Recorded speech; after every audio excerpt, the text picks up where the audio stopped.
எனக்கு நிறைய பேரு மெசேஜ் பண்றாங்க, அத்தம்மா பிள்ளைங்க படிக்க மாட்டேன்றாங்க, அத்தம்மா பிள்ளைங்க ஞாபக சக்தி வளரணும், அதுக்காக ஏதாவது வசிஃபா இருந்தா சொல்லுங்க அப்படின்னு சொன்னாங்க. நான் இந்த வீடியோக்கு முன்ன ஷார்ட்ஸ்ல போட்டிருக்கேன், வசிஃபா போட்டிருக்கேன். நீங்க அதுவும் செய்யுங்க. பாதம் தான் கொடுக்கணுமா அப்படின்னா, பாதம் இல்லாதவங்க என்ன பண்ணுவாங்க அப்படின்னாக்கா, என்ன நீங்க பிள்ளைங்களுக்கு ஒரு வேறு கடலை கொடுத்தாலும் விளைத்த கடலை கொடுத்தாலும் அதுல ஓதி கொடுங்க. அல்ஹம்துலில்லாஹ். அது நம்ம அல்லாஹ் மேல ஒரு அன்போட நம்ம 5 வேளை தொழுகையும் தொழுதுட்டு நமக்கு கிடைக்கிற நேரத்துல அதை தம் பண்ணி கொடுத்து, அது அல்லாஹ் பேர் சொல்றது எப்பவுமே கெட்டு போக மாட்டோம். ஓகேங்களா? அது நம்மளுடைய சோல், நம்மளுடைய ஆத்மாக்கு அது ஒரு திருப்தி. நான் என் பிள்ளைக்கு கொடுத்தேன், என் குழந்தை அல்லாஹ் மேல நம்பிக்கையோட நான் கொடுத்தேன், அல்லாஹ் என் பிள்ளைக்கு படிப்பு கொடுக்கறாங்க, ஞாபக சக்தி கொடுக்கறாங்க அப்படின்றத நீங்க வச்சுக்கோங்க. அதுல ஒருத்தவங்க கேட்டிருந்தாங்க, இதுக்கு ஆதாரம் உண்டான்னு. ஒரு இதுக்கும் நான் போய் அங்க எக்ஸ்பிளைன் பண்ண முடியாது. சரிங்களா? ஆதாரத்தோட என்ன இருக்கோ அதுதான் நம்ம சொல்லணும். இது எனக்கு சொன்னதா, எனக்கு ஒரு பொண்ணு மாதிரி அவங்க கேட்டதுனால நான் சொன்னேன். சும்மா அப்படியே இருக்கிறத விட ஒரு நம்பிக்கை இல்லையா? நம்பிக்கை தானப்பா நம்ம வாழ்க்கையே.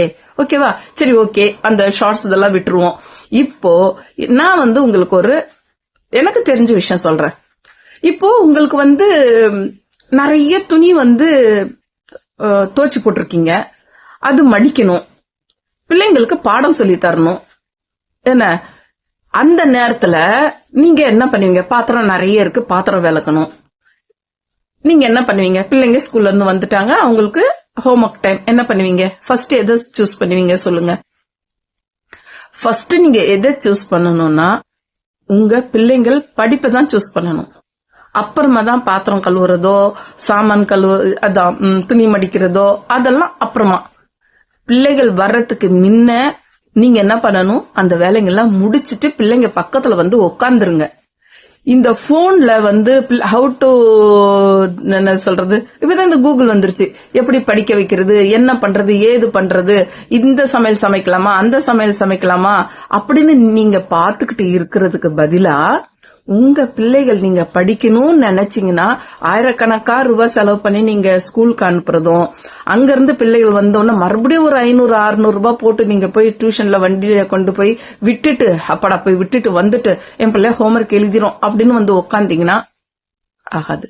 இந்த காலகட்டத்துல பிள்ளைகளுக்கு படிப்பு அப்படின்றது புரியறதுக்கே கொஞ்ச நாள் ஆகும். ஒரு 5th 6th அந்த மாதிரி ஏஜ் வரும்போது பிள்ளைகள் அந்த படிப்புடைய அருமை தெரிஞ்சுச்சுன்னா தன்னால படிக்க ஆரம்பிச்சிடும். நீங்க பேசிக்கா பிள்ளைங்களுக்கு எப்படி ஸ்டார்ட் பண்ணணும்னா, அந்த படிப்புடைய அருமை தெரியற வரைக்கும் அந்த குழந்தைக்கு நீங்க கைடு பண்ணியே ஆகணும். ஒரு நல்ல படிப்பாளி பிள்ளை உருவாகணும்னா, உங்க பிள்ளை நல்லா படிக்கணும்னா நீங்க ஃபர்ஸ்ட் உட்காரணும். நீங்க முதல்ல செல்ல தூக்கி அந்த பக்கம் வச்சிடணும். பிள்ளைங்க வராங்களா, உட்காருங்க, அவங்கள சாப்பாடு வைங்க, எல்லாமே பண்ணுங்க, பண்ணிட்டு உட்காந்துருங்க. தெரியுதோ தெரியலையோ உட்காந்துருங்க. சரிங்களா? பக்கத்துல எங்க மம்மி அப்படிதான் பண்ணுவாங்க. என்ன பண்ணுவாங்கன்னா, அவங்களுக்கு தெரியுதோ தெரியலையோ உட்காருவாங்க. படிச்சிட்டியா அப்படின்னு கேட்பாங்க. இன்னொன்னு எங்க சித்தி இருக்காங்க, அவங்க ஊர் தான், பட் அவங்களுக்கு படிப்பெல்லாம் கிடையாது. அவங்களுக்கு பிள்ளைகள் 4 பிள்ளைகள். அவங்க பிள்ளைகள் எல்லாம் இன்னைக்கு ஐடி ஃபீல்ட்ல இருந்து, ஒரு பொண்ணு டீச்சரா இருக்கா, ஒரு பையன் மெடிக்கல் லைன்ல இருக்கான், ஒரு பையன் மலேசியால ஒர்க் பண்றான், இன்னொரு பையன் கனடால ஒர்க் பண்றான். பேசிக்கா ஸ்டார்ட் பண்ணதுதான் அவங்க லைஃப். ஓகேவா? அவங்க என்ன பண்ணுவாங்கன்னா, எல்லா வேலையும் முடிச்சுட்டு போய் பக்கத்துல உட்காந்துருவாங்க. அவங்க படிச்சது இல்லையா, அவங்க என்ன செய்வாங்கன்னா, அந்த குழந்தைக்கு உட்காந்துட்டு படி படி அப்படின்னு சொல்லுவாங்க. எக்ஸாம்பிள் நாளைக்கு என்ன எழுதுற கூடு, நான் கேக்குறேன். ஆனா அவங்களுக்கு தெரியாது. இருந்தாலும் அந்த புக்கை வாங்கி வச்சுட்டு சொல்லு சொல்லு அப்படின்னு சொல்லுவாங்க. புரியுதுங்களா? அப்ப பிள்ளைக்கு என்ன ஆகும், நம்ம அம்மா நமக்கு கேக்குறாங்க அப்படின்னு சொல்லிட்டு அந்த குழந்தைக்கே இருக்கும். அப்புறமா எங்க சித்தி என்ன பண்ண ஆரம்பிச்சிட்டாங்கன்னா, கொஞ்சம் கொஞ்சமா அவங்களே அப்படியே அவங்க குழந்தைங்களுக்கு சொல்லி கொடுக்க எங்க சித்தி எல்லாம் இப்போ அப்படியே இங்கிலீஷ் பேசுறாங்க. தெரியுங்களா? இங்கிலீஷ்ன்றது ஒரு லாங்குவேஜ் தான், இருந்தாலும் அவங்களுக்கு நிறைய விஷயங்கள் தெரியுது. நானும் படிக்கல, இருந்தாலும் என் பிள்ளைங்க படிச்சு எல்லாரும் சொல்லுவாங்க, நீங்க படிக்கலன்னா ஒத்துக்கவே மாட்டோம் அத்தம்மா அப்படின்னு சொல்லுவாங்க. ஆனா நான் உண்மையாவே நான் 7th தான்.